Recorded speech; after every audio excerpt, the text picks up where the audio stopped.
Bismillahirrahmanirrahim. Assalamualaikum warahmatullahi wabarakatuh. Syukur alhamdulillah kita bisa berjumpa lagi di channel ini. Sholawat dan salam selalu dan tetap tercurahkan kepada junjungan kita Nabi besar Muhammad sallallahu alaihi wasallam. Allahumma sholli ala sayyidina Muhammad wa ala ali sayyidina Muhammad. Harapan dan doa saya semoga saudaraku semuanya selalu diberikan kesehatan, dilapangkan rezekinya, diampuni dosa-dosanya, dan dipanjangkan umurnya. Amin ya rabbal alamin. Sahabat beriman yang dirahmati Allah, sebagai seorang muslim penting bagi kita untuk mengetahui apa yang diperintahkan dan juga yang dilarang dalam Islam. Agama Islam telah dengan jelas memberikan panduan-panduan bagi manusia. Di antara panduan yang jelas tersebut adalah masalah larangan untuk memelihara hewan-hewan tertentu. Setidaknya ada 6 hewan yang dilarang dipelihara dalam Islam. Larangan-larangan tersebut telah disampaikan oleh Rasulullah Shallallahu Alaihi Wasallam dalam beberapa hadisnya, sehingga penting bagi kita untuk mengetahui dan menjauhi larangan-larangan tersebut. Berikut adalah 6 hewan yang dilarang dipelihara di dalam Islam. Yang pertama adalah anjing. Salah satu hewan yang dilarang untuk dipelihara dalam Islam adalah anjing. Hal ini disebabkan karena air liur anjing dianggap najis. Rasulullah Shallallahu Alaihi Wasallam bersabda dalam sebuah hadis, diriwayatkan dari Ibnu Umar dari Nabi Muhammad sallallahu alaihi wasallam bersabda, barang siapa yang memelihara anjing selain anjing ternak dan anjing berburu, maka berkuranglah setiap hari daripada pahala perbuatannya 2 qirot. Hadis riwayat Bukhari dan Muslim. Riwayat yang lain diriwayatkan dari Abu Hurairah radhiyallahu anhu. Ia berkata, Rasulullah Shallallahu Alaihi Wasallam bersabda, barang siapa yang memelihara anjing kecuali anjing untuk menjaga ternak, berburu dan bercocok tanam, maka pahalanya akan berkurang setiap 1 hari sebanyak 1 qirot. Hadis riwayat Muslim dan Abu Daud. Hal yang lain, mengapa Islam melarang memelihara anjing? Karena malaikat tidak akan mendatangi rumah seorang hamba yang di rumahnya ada anjing. Hal tersebut diungkapkan oleh Rasulullah Shallallahu Alaihi Wasallam saat mendengar cerita malaikat Jibril. Rasulullah pernah mengatakan, malaikat Jibril datang kepadaku kemudian ia berkata kepadaku, tadi malam saya datang kepadamu, tidak ada satupun yang menghalang-halangiku untuk masuk kecuali karena di pintu rumahmu ada patung dan di dalamnya ada gorden yang bergambar, dan di dalam rumah itu ada pula anjing. Oleh karena itu, perintahkanlah supaya kepala patung itu dipotong untuk dijadikan 2 bantal yang diduduki, dan diperintahkanlah anjing itu supaya dikeluarkan. Hadis riwayat Abu Daud, An-Nasa'i, Tirmizi, dan Ibnu Hibban. Lalu yang kedua, ular. Ular juga termasuk hewan yang dilarang dalam Islam untuk dipelihara. Rasulullah Shallallahu Alaihi Wasallam memerintahkan umatnya untuk membunuh ular jika bertemu dengannya, bukan untuk dipelihara.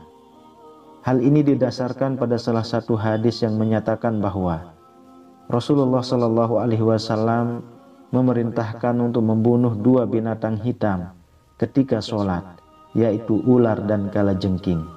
Hadis riwayat Tirmizi. Perintah untuk membunuh ini dimaksudkan ketika ular tersebut dalam keadaan mengancam. Jika tidak, maka tidak dianjurkan untuk dibunuh, apalagi diburu. Sebab pada dasarnya Ular juga merupakan hewan yang berada dalam rantai makanan, sehingga memusnahkan ular akan merusak keseimbangan alam. Lalu yang ketiga, elang. Elang adalah hewan yang dilarang dalam agama Islam.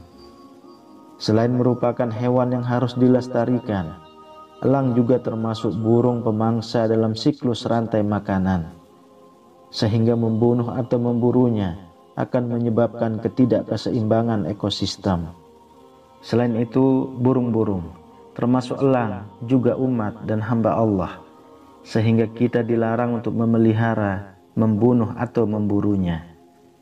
Hal ini sejalan dengan firman Allah Subhanahu wa Ta'ala yang tertera dalam surah Al-An'am ayat 38. Dan tiadalah binatang-binatang yang ada di bumi dan burung-burung yang terbang dengan kedua sayapnya, melainkan umat juga seperti kamu. Quran surah Al-An'am ayat 38. Lalu yang keempat, tikus. Tikus termasuk hewan yang najis dan kotor. Oleh karena itu, Islam melarang kita untuk memeliharanya.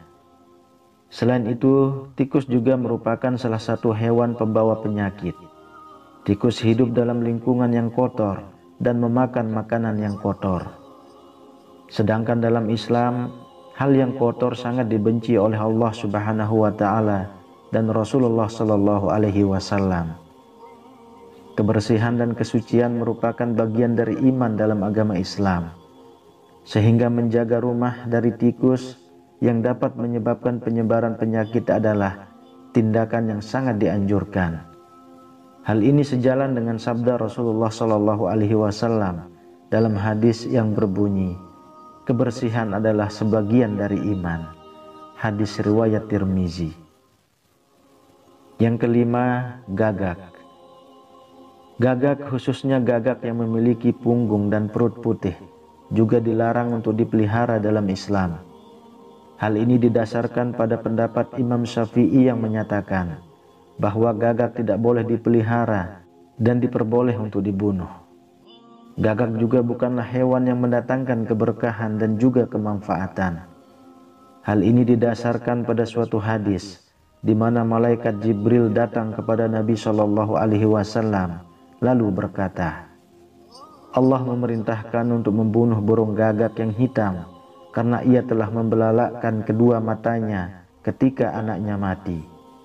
Kemudian Allah Subhanahu wa Ta'ala berfirman, bagaimana burung itu memohon kepadaku sedangkan ia telah mematikan anaknya. Hadis riwayat Muslim. Dalam hadis lainnya, Rasulullah Shallallahu Alaihi Wasallam juga pernah bersabda, 5 jenis hewan yang seluruhnya fasik boleh dibunuh di tanah suci, yakni burung gagak, burung elang, ular, tikus dan binatang buas. Hadis riwayat Muslim. Kemudian yang keenam, cicak. Cicak meskipun sering berkeliaran di rumah juga dilarang untuk dipelihara.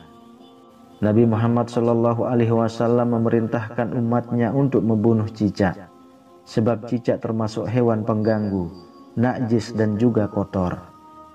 Bahkan dalam beberapa riwayat, membunuh cicak akan mendapatkan pahala. Hal ini didasarkan pada hadis yang bersumber dari Abu Hurairah radhiyallahu anhu. Rasulullah Shallallahu Alaihi Wasallam pernah bersabda, siapa saja yang membunuh cicak dengan sekali pukulan, maka ia mendapat pahala sekian. Siapa saja yang membunuhnya dengan kedua kali pukulan, maka ia mendapat pahala sekian kurang dari yang pertama. Hadis riwayat Muslim. Itulah beberapa di antara hewan yang dilarang dipelihara dalam Islam. Meskipun dilarang dipelihara, namun tidak semua hewan tersebut harus dibunuh atau dimusnahkan. Ada beberapa hewan yang perlu kita jaga kelestariannya. Selain itu, untuk menjaga keseimbangan ekosistem, menjaga kelestarian hewan juga merupakan bentuk sifat dan cinta kasih sayang terhadap sesama makhluk Allah Subhanahu wa Ta'ala. Semoga kita senantiasa diberikan perlindungan dari hewan-hewan yang mendatangkan bahaya dan terhindar dari keburukan yang diakibatkannya. Amin ya rabbal alamin. Wallahu alam bisawab. Demikian yang bisa saya bagikan, semoga bermanfaat untuk kita semua. Assalamualaikum warahmatullahi wabarakatuh.